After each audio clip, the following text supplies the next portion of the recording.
हे बघा, आज कैरीचं सीझन नाही तरी पण मला छान अशी कैरी भेटली. माझ्या मिस्टरांनी घेऊन आलीत कामातून येता तर छानपैकी अशी आपण हिरवीगार एकदम कैरी होती. मला बघितलं की म्हणलं चला आपण याचा व्हिडिओ काढूया. तर मी अर्धी कैरी घेतली, कारण कोणी जास्त खाणार नाही आहे. तर बघा, कैरी अशी बारीक बारीक कट करून घ्यायची, छानपैकी धुवून घ्या मस्तपैकी. मग त्यानंतर आपण याला मिक्सरमध्ये बारीक करायला घेऊया. साल्ट न काढता आपल्याला हे करायची, मिक्सरमध्ये टाकूया. मिक्सरमध्ये थोडंसं आपण 2-3 हिरव्या मिरच्या टाकू, तुम्ही तुमच्या आवडीप्रमाणे कमी जास्त करा.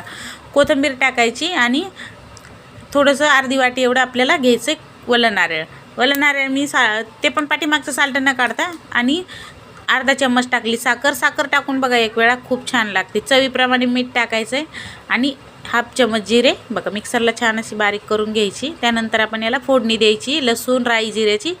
तयार आहे आपली चटणी. व्हिडिओ आवडला तर लाईक करा, शेअर